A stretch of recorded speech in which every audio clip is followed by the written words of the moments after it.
መጽሐፍ ቅዱስ በአንደኛ ቆሮንቶስ ምዕራፍ 9 ቁጥር 25 ላይ የሚታገልም ሁሉ በነገር ሁሉ ሰውነቱን ይገዛል እንደሚል ራሳችንን ሰውነታችንን በመግዛት ሕይወታችንን እንዴት አድርገን መምራት እንዳለብን በዚህ አጭር ቪዲዮ እንማራለን።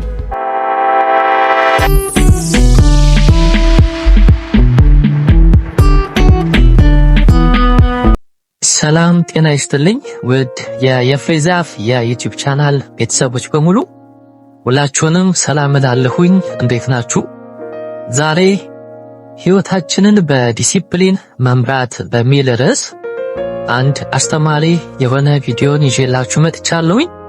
እስከ መጨረሻው ድረስ እንድትከታተሉኝ በአክብሮት እጋብዛችኋለሁኝ።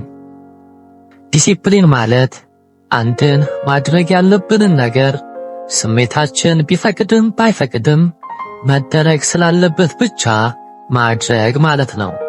ማንኛውም ችሎታና ብቃት ከዲሲፕሊን ውጪ ከንቱ ነው። ምክንያቱም ዲሲፕሊን ከሌለን ምንም እንኳን የማድረጉ ብቃት ቢኖረንና በነገሩ ብናምንበትም ያንን ነገር ማድረግ ያስቸግረናል። በሌላ አነጋገር ዲሲፕሊን ከሌለን መልካም ልማድን ማዳበር አንችልም።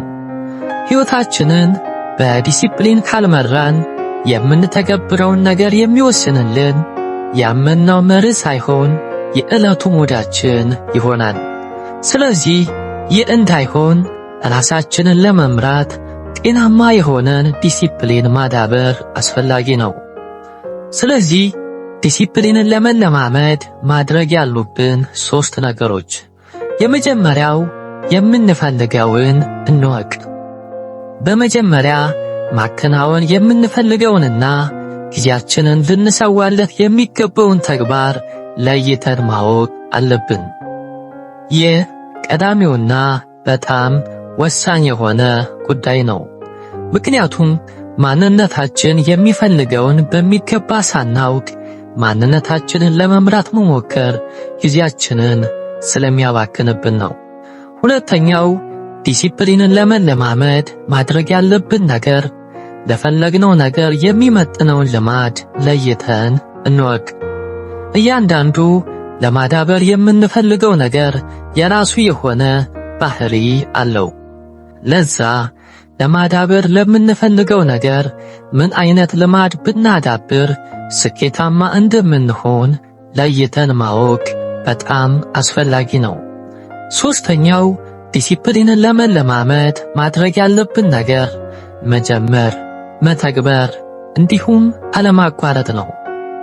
ለማዳበር የምንፈልገውን ነገር መጀመር፣ መተግበር እንዲሁም ያለማቋረጥ መቀጠል አለብን።